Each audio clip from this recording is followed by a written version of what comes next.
ഒരു ഫിനിക്സ് പക്ഷിയെപ്പോലെ തകർച്ചകളിൽ നിന്നും സാമ്രാജ്യങ്ങൾ കെട്ടിപ്പടുത്ത ചരിത്രമാണ് ജർമ്മൻ ഫുട്ബോളിന് എക്കാലത്തും പറയാനുള്ളത്. ലോകകപ്പിൻ്റെ മണ്ണിൽ 4 വട്ടം സ്വർണ്ണക്കപ്പിൽ മുത്തമിട്ട ആ പാരമ്പര്യം വെറുമൊരു ഭാഗ്യത്തിൻ്റെ അകമ്പടി കൂടെ നേടിയതുമല്ല, മറിച്ച് കഠിനാധ്വാനത്തിൻ്റെയും കൃത്യതയാർന്ന തന്ത്രങ്ങളുടെയും ഫലം മാത്രമായിരുന്നു. 1954 മിറാക്കിൾ ഓഫ് ബേൺ മുതൽ 1974 90 അവർ ഈ ലോകത്തിന് നെറുകിലേക്കെത്തി. ആ ചരിത്രത്തിൽ ഏറ്റവും സുന്ദരമായ തുടർച്ചയായിരുന്നു 21ാം നൂറ്റാണ്ടിൻ്റെ തുടക്കത്തിലും ഈ ഫുട്ബോൾ ലോകം സാക്ഷിയായത്. 2010 ദക്ഷിണാഫ്രിക്കൻ മണ്ണിൽ യുവത്വത്തിൻ്റെ പ്രസരിപ്പോടെ തന്നെയായിരുന്നു ജർമ്മനി പന്താട്ടം തുടങ്ങിയത്. ലോകം അന്നേ വരെ കാണാത്ത വിധം അതിവേഗ കൗണ്ടർ അറ്റാക്കിങ്ങിലൂടെ അവർ എതിരാളികളെ തരിപ്പണമാക്കിക്കൊണ്ടേയിരുന്നു. തോമസ് മുള്ളറും മിസ്യൂട്ട് ഓസിലും ടോണി ക്രൂസും അടങ്ങുന്ന ഒരു പുതിയ സുവർണ തലമുറയുടെ ഉദയത്തിനായിരുന്നു അന്ന് ഫുട്ബോൾ ലോകം സാക്ഷ്യം വഹിച്ചത്. ആ ടൂർണമെൻറ്റിൽ 3ാം സ്ഥാനം കൊണ്ട് തൃപ്തിപ്പെടേണ്ടി വന്നുവെങ്കിലും വരാനിരിക്കുന്ന ഒരു കൊടുങ്കാറ്റിൻ്റെ സൂചന മാത്രമായിരുന്നു അവർ അന്ന് പ്രഖ്യാപിച്ചത്. അതിൻ്റെ പൂർണ്ണത നമ്മൾ കണ്ടത് 2014 ബ്രസീലിൻ്റെ മണ്ണിലാണ്. ചരിത്രത്തിൽ സുവർണലിപികളാൽ എഴുതപ്പെട്ട ഒരു ലോകകപ്പ് യാത്ര. സെമി ഫൈനലിൽ ആതിഥേയരായ ബ്രസീലിനെ അവരുടെ സ്വന്തം മണ്ണിലിട്ട് 1-നെതിരെ 7 ഗോളുകൾക്ക് തകർത്ത് തരിപ്പണമാക്കിയ ജർമ്മൻ കരുത്ത് ഈ ഫുട്ബോൾ ലോകത്തെ അപ്പാടെ ഞെട്ടിച്ചുകൊണ്ടേയിരുന്നു. കലാശപ്പോരാട്ടത്തിനൊടുവിൽ അർജന്റീനയെ വീഴ്ത്തി തങ്ങളുടെ 4ാം ലോകകപ്പ് കിരീടം ഉയർത്തുമ്പോൾ ഫുട്ബോൾ സാമ്രാജ്യത്തിൻ്റെ അധിപന്മാർ തങ്ങൾ തന്നെയാണ് എന്ന് അവർ അടിവരയിട്ട് പറഞ്ഞു. മിസ്യൂട്ടോസിൻ്റെ മാന്ത്രിക പാസുകളും ടോണി ക്രൂസിൻ്റെ കളി നിയന്ത്രിക്കാനുള്ള അസാമാന്യമായ കഴിവും ഫിലിപ്പ് യമാലിൻ്റെ നേതൃത്വവും കൂടി ചേർന്നപ്പോൾ അത് ലോകത്തിലെ ഏറ്റവും മികച്ച ഒരു ഗോൾഡൻ ജനറേഷനായി മാറിയെന്ന് വാസ്തവം. എന്നാൽ ഏതൊരു സുവർണ കാലഘട്ടത്തിനും ഒരു അസ്തമയമുണ്ടല്ലോ. 2018 റഷ്യൻ ലോകകപ്പ് ജർമ്മനിയെ കാത്തിരുന്നത് കരിയറിലെ ഏറ്റവും വലിയ ദുരന്തമായിരുന്നു. ഡിഫൻഡിംഗ് ചാമ്പ്യന്മാരായി വമ്പൻ പ്രതീക്ഷകളോടെ എത്തിയ അവർ ഗ്രൂപ്പ് ഘട്ടത്തിൽ തന്നെ പുറത്താകേണ്ടി വരുന്നുണ്ട്. അത് കേവലം ഒരു തോൽവി മാത്രമായിരുന്നില്ല, ജർമ്മൻ ഫുട്ബോളിൻ്റെ ആത്മാവിനേറ്റ വലിയ മുറിവായിരുന്നു. ഓസിലും ക്രൂസും അടങ്ങുന്ന ആ സുവർണ മധ്യനിരയുടെ താളം തെറ്റിയതും ടീമിനുള്ളിലെ ആഭ്യന്തര പ്രശ്നങ്ങളും അവരെ തകർച്ചയുടെ കൊടുമുടിയിലേക്ക് തള്ളിവിട്ടു.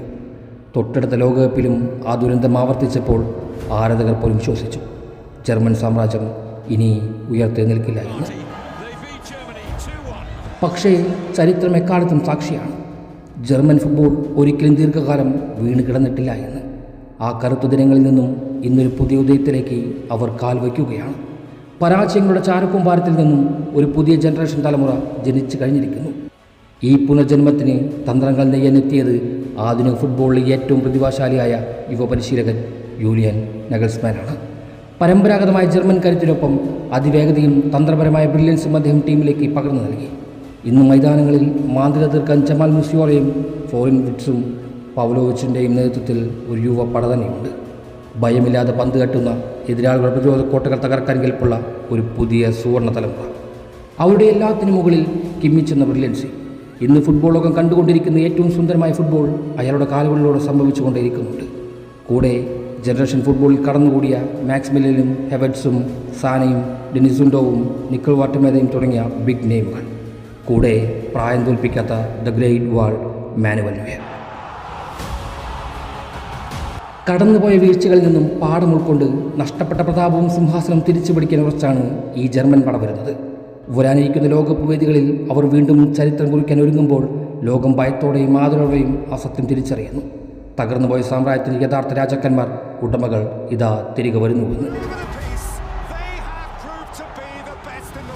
ഈ പുതിയ ജർമ്മൻ പടയുടെ കരുത്ത് എന്നത് അവരുടെ യുവത്വമാണ്. ഇത് കേവലം മറ്റൊരു ടൂർണമെൻറ്റിനായുള്ള വരവ് മാത്രമല്ല, മറിച്ച് തങ്ങളിൽ നിന്ന് നഷ്ടപ്പെട്ടു പോയ സിംഹാസനം തിരിച്ചു പിടിക്കാനുള്ള പുറപ്പാട് കൂടിയാണ്. വീഴ്ചകളിൽ നിന്നും കരുത്താർജിച്ച് പുതിയൊരു യുഗത്തിന് തുടക്കം കുറിക്കാൻ ഉറച്ചാണ് ഈ ജർമ്മൻ തലമുറ ബൂട്ട് കെട്ടുന്നത്. ഗാലറികളിൽ ആ പഴയ ജർമ്മൻ മന്ത്രങ്ങൾ വീണ്ടും മുഴങ്ങുമ്പോൾ ജർമ്മനി ആരാധിച്ച് ജീവിക്കുന്ന തലമുറയ്ക്കായി എല്ലാം തിരിച്ചു പിടിക്കേണ്ടതും അവരുടെ ബാധ്യത കൂടിയാണ്. ഇന്ന് കേരളത്തിലെ ഫവേലകളിലും അതിൻ്റെ അനുകൂലികൾ ദർശിക്കാം. അർജന്റീനയും ബ്രസീലുമെല്ലാം അവരുടെ ഇത്തരം കാൽവെപ്പിൽ തിരിച്ചുവരവിൽ വീണുപോയതാണല്ലോ ചരിത്രം. അത് വീണ്ടും ആവർത്തിക്കാൻ അവർക്കായി മറ്റൊരു സുവർണ്ണ അധ്യായം കൂടി തുറന്നു വെച്ചിരിക്കുന്നുവെന്നത് തീർച്ചയാണ്. കാരണം ജർമ്മനി എന്നാൽ ഒരിക്കലും അടങ്ങിയിരിക്കാത്തൊരു കൊടുങ്കാറ്റാണ്. അവർ ആ പഴയ പ്രതാപം വീണ്ടെടുക്കാൻ വരുന്നു എന്നറിഞ്ഞാൽ പോലും പലരുടെയും നെഞ്ചിൽ വർദ്ധിക്കുക തന്നെ ചെയ്യും. അതിൽ സംശയവുമില്ല. ലോകത്തിലെ നാനാ കോണിലുള്ള ആരാധകരും ഇങ്ങ് കേരളത്തിലെ ജർമ്മൻ ആരാധകരുടെയും മനസ്സിൽ മന്ത്രിക്കുന്നത് ഇങ്ങനെയായിരിക്കും. ഞങ്ങളുടെ നിശബ്ദതയെ പലരും അവസാനമായി കരുതി, പക്ഷേ അത് കൊടുങ്കാറ്റിന് മുൻപുള്ള ശാന്തതയായിരുന്നുവെന്ന്. ഞങ്ങളുടെ മനസ്സിൽ മായാതെ കിടപ്പുണ്ട് എല്ലാം. ആ ശാപത്തിൽ നിന്ന് മുക്തി നേടി പല കണക്കുകളും അമേരിക്കയുടെ മണ്ണിൽ വെച്ച് തീർക്കാൻ തന്നെയാണ് വരവ്. ഒന്നും അവസാനിച്ചിട്ടില്ല, ആരംഭിക്കാൻ പോകുന്നതേയുള്ളൂ.